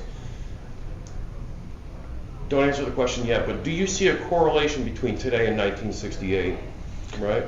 Well, I think that there are a lot of existential problems that are out there, not the least of which is our own people that are in here either illegally or just disenchanted, okay? We have so many people that are out there that are going to sit on their hands this election, We do. Because they don't think that anything that they do is going to change anything. They don't think they have a say in any of this. Yet our 18th and our 21st Amendment is one of the best, least used, but best used examples of we the people, right? 18th Amendment, we said, we don't need alcohol anymore, government, you can go ahead and take it away. That was the prohibition. 21st, we said, hold on, bring it back. And we took it back. So it shows that we do have the power if we're willing to exercise it. But we've lost a lot of that faith and a lot of that exercise. We lost it probably because of the sheer size of the federal government, that they've expanded into things that they shouldn't be in. I mean, we all know it, but are we willing to stand up and say something about it? I'd say 3 or 4 years ago when I had my head in the sand and I was focused on putting food on the table for 750 employees and paying their bills and that kind of stuff, that was longer than that ago, but regardless, focused on getting the job done and getting things taken care of, I wouldn't have bothered. But in a way, COVID had its own effect on me. So given that and your background, right? Yeah. And your desire to run for a political position. I don't mean to correct you. There's no desire. Okay. Your intent, your my calling and my service for mission. So if China shut off the big switch right now, we have so little manufacturing as a result of those years that I was talking about, right. And then the 70s and 80s, yeah. and Clinton and favored trade status and NAFTA and all that stuff, right? The Rust Belt, right? How does the Rust Belt recover, for one thing? And in your experience in life, what businesses can we attract to Florida to aid in the third question? How do we get America first again? Yeah. So the best way to make America great again, is to make America constitutional again. We've got to start believing in our founding fathers and what they had intended for this great experiment, right? We need to put our feet forward in every industry. So Jack Welch, who was the president and CEO of GE years ago, he came in and they called him, Neutron Jack. Thanks, I appreciate that. Basically, you're here for a reason. I'm telling you, she is my Trivia Pursuit partner. Okay, but anyway, Neutron Jack was known for that way because he was like, we're going to be first, we're going to be second, or we're going to get out of that industry. Okay, that was it. That was his rules, period. And so he would wind up. The people that he would hire, he realized he was going to have to let 20% of them go at some point in time. And he took it in the stride of, you got to go, but it's for your own good. You're not performing to your level of capability because you don't like your job for whatever reason. You're either not fitting in culturally or whatever the case may be. So you're really getting an opportunity by having new opportunities out there. Well, we need to start looking at some of these new opportunities again. We haven't we've downsized things. So like the computer was a major shift, right? Mm-hmm. What has been a major technological innovation, not improvement, but innovation since the computer? Anybody? Artificial intelligence. There may be a couple of them. Okay, artificial intelligence. GTP. Okay. Wi-Fi. Wi-Fi. Right. That's still computer. It's just basically different radio waves versus Ethernet, that kind of thing. I would say there's few, but there's not very many. The vast majority of them are all incremental changes in technology. So yes, we're no longer taking an 8-inch floppy drive to get data off of a computer, and we're using hold on, I might even have one with me. I carry one of these things everywhere. Yeah, you got it. And this one is small. It was cheap too. I think it's probably only about 32 gigabyte, 16 gigabyte, even less. I remember when the first 1 gig drive came out. Any idea how much it cost? Hundreds. 1 gig, huh? Hundreds. $10,000. Dang. When it first came out, it was $10,000. So, For 1 gig. For 1 gig. Yeah, it probably just filled up a gig. Yeah, and now it's like nothing. But are they great advantages in technology shifts? Yeah, or improvements? Absolutely. Are they innovative? Not really. Not really. So what's our next innovation? Another reason too is, I mean, you were talking about Health? health. Good point. What's missing down here in Indian River County and Brevard County too? Good health care. You've got, okay, so that's one of the things that I actually want to do, specific for District 8. People asked me earlier, what do you want to do specifically for District 8? Healthcare is one of my major things, and I want to address it this way. Some federal dollars that bring in Veterans Affairs, and I'm sorry Steve's not here to hear this, but VA, university, and public, okay, private partnership in a way, where you've got federal funds that are actually putting in a research hospital here in District 8. The research hospital will attract some of the top minds and best doctors around. We'll no longer lose them to Palm Beach because they're getting triple the salary down there because the monopolies want to force them away from some of that. And we can do some good things here with a research hospital. So you're asking about some of the innovations. I don't know what that's going to lead to. I'm not a medical person. I get worked on occasionally, but besides that, I'd say, yeah, there's good opportunities in the medical side. I just wonder how we get the future of America back out of somebody else's China's hands. And I say somebody else, China and India and In general, what do we buy from China? What do we buy from China? In general, What I'm saying. don't we? I was So the surprised- vast majority of the products, most of the money that they make is off of consumer-based piece of junk goods. Yeah. I was surprised earlier. I was listening, and I knew the fact, but I had forgotten. Samsung is South Korean, right? Right. And we kind of lump that in. LG is South Korean too. And we kind of lump that in as the Chinese goods, but the fact of the matter is that a lot of this stuff isn't quite, and Taiwan, there's a whole nother can of worms. We need Taiwan for their chips. But the truth of the matter is, the technology for the chips exists. It's not new. It's not crazy. Could we want to, if we want? The biggest embassy in all of Asia is in Thailand. And they've got some of the most rich manufacturing capabilities. They've got big textiles and that kind of stuff, big gemstone types of things. If we wanted to, we could invest in Thailand and have some of those chips made there. There's nothing. So I think though the answer to my question, not to answer it for you, but lies somewhere in where this conversation all started, was how do we get the shop classes back and keep the people here in the American citizen Republican voters here in Indian River County so that it can then spread? How do we tackle that as a small homogeneous entity so that it can grow into the one that's coming at us from another direction, right?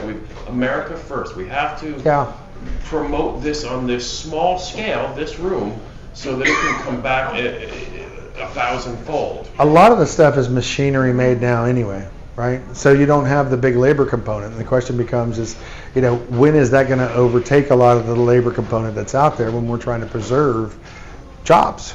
I mean, I hate to say it and to sound like it's going to sound, but they're putting in a 400-unit housing development right behind me now. Mm-hmm. And there is not an English-speaking person there when I walk through there.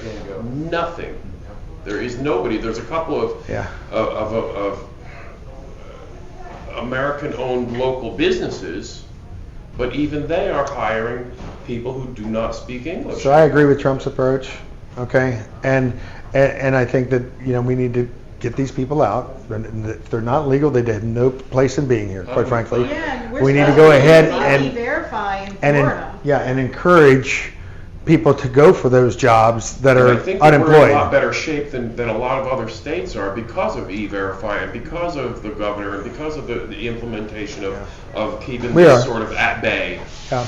I think, can I insert into that? Please. I think our biggest objective is what these guys are doing. like Tim is facing name recognition, the machine behind an Adams or Barefoot or Dyer. Yeah. I think it all comes back down to local. Like a U.S. congressional seat is great, but our lame duck county commissioners who are just turning a blind eye to giant developments or reckless opportunities. I think that's where, for me, I think my eyes opened up greatly in the past 5 to 10 years, I think. I have to be honest, what brought me to the REC was wondering who are the county commissioners and how are they getting into where they are? That's exactly the question that I asked myself, and I said, I just don't know enough. Anytime I have... And I became a member of the REC. So far, so good. Oh, really? My rule of thumb is, if I'm going into a voting booth and the county commissioner slot's there, I want to know everything about them and their family background. If anything says developer or anything says builder, vote for the other person. That's my rule of thumb. It is, but we're in such a small county, and we've got people on We have each to find side. new They people. kind of manage all the money, they invest in it. And people look at the SOE and they look at the money and they vote for the person that has the most money. Well, he was already in there. I mean, I lost my race because I lost to a familiar name and then I lost to a sheriff. Yeah. So, and the sheriff had more money. I ran on $13,000, but I had so many constituents that I got to on foot that were like, "We're backing you." You know, I mean, it was my first race, and I got over 9,000 votes. But if I had the money, I would have got more votes because I would have had more support. They would have said, "Oh, somebody's supporting you because I see the money, so let's go knock on doors for you." I had REC members and friends helping me. But I could have had a bigger base only because here people look at the money, and then also it's harder when you run as a woman because there's some people that just look at you and they say, "I'm never voting for a woman." You know, So, I actually ran into that. What Tim is up against, can you explain to us, because you're going up against name recognition? You are. Has been around That is very hard. for as long as I've Can I get another diet? How is that going Thank up you. against that machine for county seat? I'll be honest with you, I don't focus on anything that she does or name her. I'm staying in my own lane. I'm doing this kind of stuff, talking to the people. And whatever she does, whatever her family's in the past, I don't care about that. I know that sounds horrible, but I really don't. I'm doing this for the right reasons. Because I care where my kids are going to grow up. My 3-year-old, my 5-year-old, my daughter it's going to be born here soon. Yep. That's why I'm running. I don't care what her name is or what she's done or if her dad was lieutenant governor. I don't care about that. Have you I care about noticed a lot of friction in that? Happens all the time. Happens all the time. And you know, you can get discouraged by it and you can do this, but you know, it just makes me want to work harder actually. Yeah, it does. I've had Just keep going forward. I've had 2 of Herodopolis's goons in different times come up and talk to me about dropping out. Really? 2. The first one was the chairman of the county commission, who says, "Oh, I want to have coffee with you. I'd like to get to know you a little bit better." Blah blah blah. Yeah, okay. What's that? Brevard County? Yeah. And I went up and I said, "Okay, let's go ahead and have coffee." So he says, "Oh, why don't we go over to Starbucks?" I said, "I'm sorry, I don't support Starbucks. Let's go to the local coffee shop over here. We'll go to a coffee shop." Okay. So we went to the coffee shop and I'm talking to a few people in the line, handing out cards and you know, campaigning a little bit while I'm waiting for my coffee, and he's sitting over there at the table, got there a few minutes before me.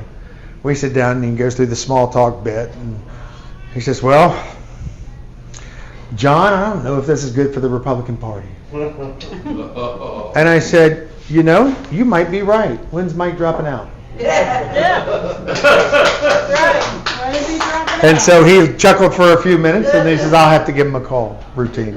And the last one was actually at the Lincoln Reagan dinner. I didn't even get checked into the. I'm the diamond sponsor. I am the person who sponsored the primary sponsor of that event. I can't even get the Lincoln Reagan dinner. I can't even get to the check-in counter before a guy hits me up there, and my wife was standing right over here behind. She had to walk away because she was ready to light into him. And he's sitting there. "I can guarantee you a Florida House seat." Out loud, talking to me. Randy's? Huh? Who's Randy's? No. I don't know what he. It didn't matter to me. I just told him. I said, "Look, it's not my calling." I said, "I'm not doing this for me, and that's what you're missing. You can talk to your blue in the face. It's not going to change anything. God's got me on this direction, and I'm sticking to it. So. Well, I can tell Don, you. if you're fortunate enough, and we all hope you are, to get in the office and to segue on this gentleman's points over here with regard to America First and what's happened to this country. Our industry has been hollowed out since started in the 1970s. Yeah. It happened a lot in the 1980s. We started We lost bringing some U.S. Steel and all that stuff that made us coming out of World War, going into World War II and coming out of World War II, the industrialization of this country and the wealth that it brought and the middle class that it built. And Trump, on his first term, was all about that. I can't remember the exact term that he used. He was trying to bring the motherboards and stuff back here. He was trying to bring back industry into the country. In fact, didn't he do that? Don't we have a plant that's supposed to be standing? It's not up now, but it's getting ready to be up soon. Yeah. Right. So, a new plant with the motherboards and stuff. So some of the chips. The industries that we need, going back to the shop and the school, we need these industries so that we can have shop classes to feed these industries with these technical, vocational type individuals who can then start a family and make a living wage and live the American dream, albeit not millionaires, but living comfortably enough to raise their children. That's all we want. We got to make the living wage living again. Yeah. We the people. That's all we want is to be left alone. Live the American dream in as much as your talent can bring you there to whatever your dream is. But without the industry in this country, and you in a position in Congress can spearhead that America First. Yeah. So we got to bring down. So first of all, we've been in this huge inflationary period, right? And I'm not going to say who was there at the grocery store today, but her initials are Rebecca Boone. And so, $200, not one piece of meat. Okay, in the grocery store, and it's ridiculous. Yeah, you sit there and go, well, gosh, I remember when you'd walk out of the grocery store and under $100, and you'd have food for a week. You know. Anyway, we got to change that. We got to make things. We got to reverse that. So how do we reverse that? Well, first of all, we start getting rid of the debt. We stop printing money as a form of opportunity for the federal government. Okay? If we do that, we curtail a lot of the expenditures, and we also reduce the level of inflation that we have. Then we try and look at ways to rewind, like pay down the debt, okay? And put back some of the money in. To where, maybe we can become a gold standard again. Wouldn't that be nice? That's where I was going with another comment that was running through my mind as we were talking. We need to get off this fiat currency and get back to a bimetal. What exactly is a basket of goods? Anybody know? And that's what the dollar's based on, is a basket of goods.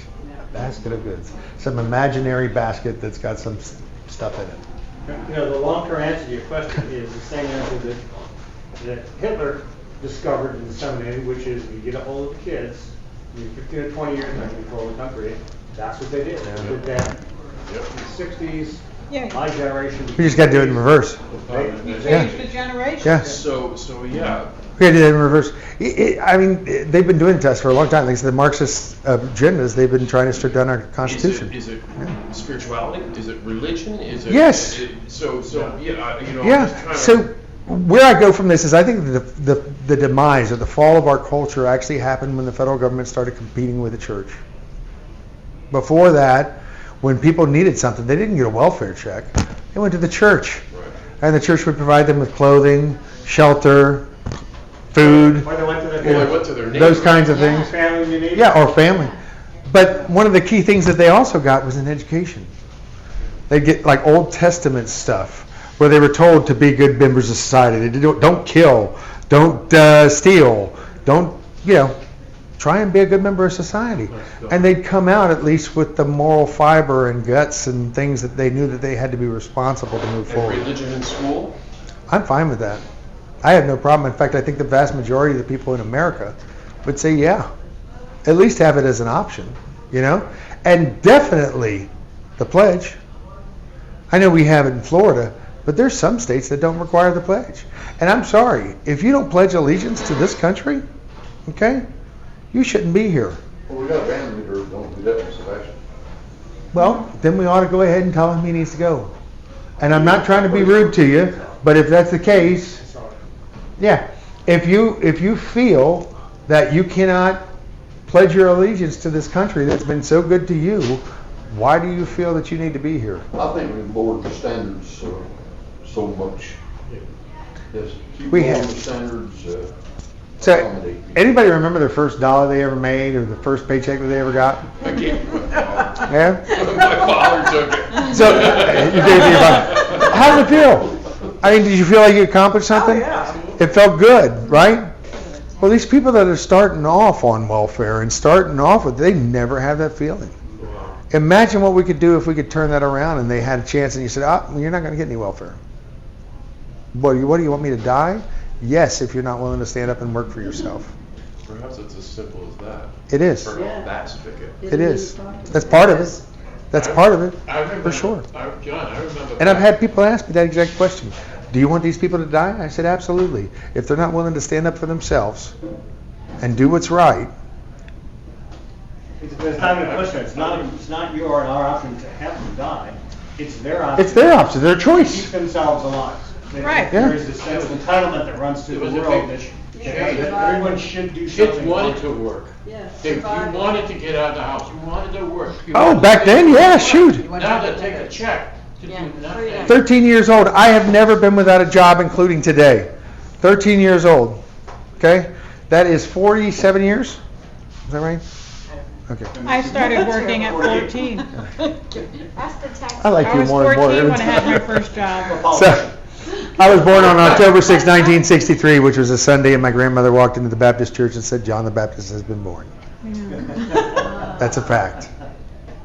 Can I touch on name recognition? Yes. These elections? Yep. And I'm making it about me right now. Good. Brilliant politician brands everything. And that's what's happened in the tax collector's office. Everything that's there, from the signage to the door, the business cards for every manager, the name of the tax collector's on that individual's business card as well. Over $40,000 the day I take office has to be thrown in the trash because I cannot use anything that has the incumbent's name on it.